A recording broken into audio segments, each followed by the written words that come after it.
আসসালামু আলাইকুম। বিকেলে চায়ের সাথে খাওয়ার জন্য একটা কেকের রেসিপি আজকে শেয়ার করব।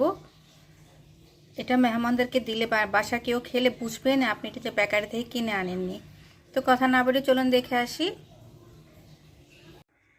তো প্রথমে আমি হাঁড়িটা প্রিহিট করার জন্য আমি একটা ভাতের হাঁড়ি নিয়েছি। একদম মিডিয়াম থেকে একটু লোতে, মানে লো থেকে সামান্য একটু বেশিতে আমি এটা গরম করে রাখবো 10 মিনিট। তো হাঁড়িটার মাঝখানে আমি একটা স্ট্যান্ড বসিয়ে দিয়েছি। এখন হাঁড়িটা ঢাকা দিয়ে দিব। ঢাকনার যে ছিদ্রটা আছে ওটা আমি বন্ধ করে দিয়েছি। তো হাঁড়িটা প্রিহিট হতে থাক। তো কেকের মোল্ডে আমি চারপাশে কিন্তু একটু অয়েল ব্রাশ করে নিয়েছি। একটা কাগজ কেটে রেখেছি, লেখালেখির কাগজ, ওটা আমি এখন সেট করে নেব। শুকনো উপকরণগুলো চেলে নিচ্ছি। দিয়ে দিচ্ছি আমি হাফ কাপ পরিমাণ ময়দা।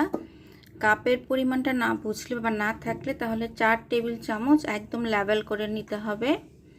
দিয়ে দিচ্ছি আমি 1 টেবিল চামচ পাউডার মিল্ক। 1 চা চামচ দিচ্ছি আমি বেকিং পাউডার। হাফ চামচ থেকে একটু কম দিব বেকিং সোডা। আর দিব হচ্ছে পিঞ্চ পরিমাণ একটু লবণ। 1 টেবিল চামচ কর্নফ্লাওয়ার। সবগুলো উপকরণ আমি একটু চেলে নিব। চেলে নিয়েছি, এখন এটা আমি ঢাকা দিয়ে রেখে দিব। দুটো ডিম নিয়েছি, একটু বড় সাইজের ডিম নেওয়ার চেষ্টা করবেন। আর ফ্রিজে থাকলে অবশ্যই 1 ঘন্টা আগে বের করে নিতে হবে। তো প্রথমে ডিম দুটোকে আমি লো স্পিডে প্রায় 20 থেকে 30 সেকেন্ডের জন্য একটু বিট করে নিব। তো এখন আমি 3 টেবিল চামচ বা 1/3 কাপ চিনি অল্প অল্প করে মিশিয়ে, একসাথে দিব না, প্রথমে অল্প করে মিশাবো, বিট করব, আবার অল্প করে মিশাবো, বিট করব। এভাবে করে আমি একটা ডিমের ফোম তৈরি করে নিব। তো ফোমটা করে নিয়েছে, আর ফোমটা করতে আমার সময় লেগেছে 6 থেকে 7 মিনিট। এখন এখানে আমি দিয়ে দিচ্ছি হাফ চামচ পরিমাণ ভ্যানিলা এসেন্স।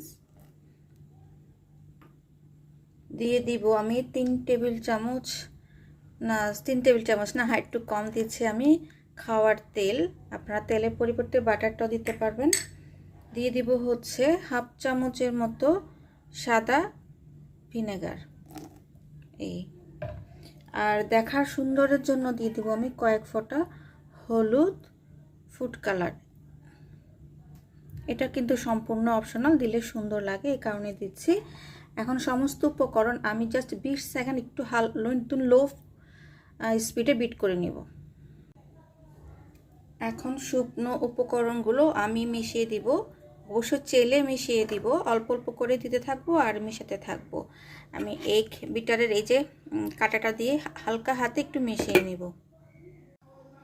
এই যে আবার আমি চেলে মিশিয়ে নিচ্ছি। তো বিটারের কাঁটাটা আমি এখন সরিয়ে নিব, যেহেতু মোটামুটি মিশিয়ে নিয়েছি। এখন স্প্যাচুলা দিয়ে চারপাশ থেকে এনে আমি খুব সুন্দর করে হালকা হাতে মিশিয়ে নিব। অবশ্যই এক পাশ করে এটা মিশিয়ে নিতে হবে। এভাবে এভাবে আঁকাবাঁকা করে মেশানো যাবে না। যে সাইড দিক দিয়ে মিশাবেন সেম সাইডে কিন্তু হালকাভাবে একটু মিশিয়ে নিতে হবে। যদি আপনাদের কাছে এই পর্যায়ে বেটারটা একটু ঘন মনে হয় তাহলে হালকা কুসুম একটু লিকুইড মিল্ক অ্যাড করে দেবেন। এই যে যেমন 2 টেবিল চামচের মতো, এর বেশি কিন্তু না। তো আমারটা মেশানো হয়ে গিয়েছে। তো আমি মোল্ডে ঢেলে নিয়েছি। এখন একটা কাঠির সাহায্যে এভাবে ভিতরে যদি কোনো বাবলস থেকে থাকে তাহলে এটা বের হয়ে যাবে এভাবে করে দিলে।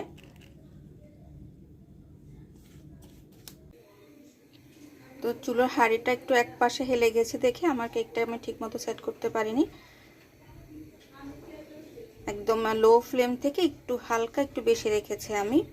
আচ্ছা, আমি যে কারণে লিকুইড মিল্ক 2 চামচ দিতে বলেছিলাম তা হচ্ছে অনেক সময় ডিমের সাইজটা একটু ছোট হওয়ার কারণে সব কিছু পরিমাপ ঠিক থাকা সত্ত্বেও একটু ঘন হয়ে যায়। তো যদি দেখেন যে ডিমের সাইজটা ছোট তাহলে ওই যে 2 টেবিল চামচ বা 1.5 টেবিল চামচ হালকা কুসুম গরম দুধ আপনারা অ্যাড করে দিবেন। তো ঘড়ি ধরে আমি এটা 30 থেকে 35 মিনিট পর্যন্ত বেক করে নিব। এর আগে কিন্তু আমি ঢাকনাটা খুলবো না। আর যদি বাতাস চলে যাওয়ার চান্স থাকে আমি উপরে একটা মোটা একটা কাপড় বা টাওয়াল দিয়ে মুড়ে দিচ্ছি।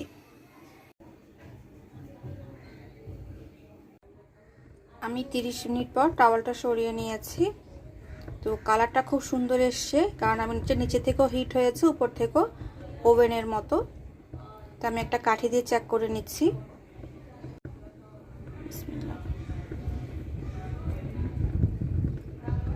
একদম ড্রাই এসছে, তার মানে কেকটা একদম পারফেক্টভাবে হয়ে গিয়েছে। তো আমি এটা এখন চুলাটা অফ করে দিব, ঠান্ডা হলে মোল্ড আউট করে দেখাচ্ছি। চুলা থেকে নামিয়ে আমি ঢাকা দিয়ে রেখে দিয়েছি।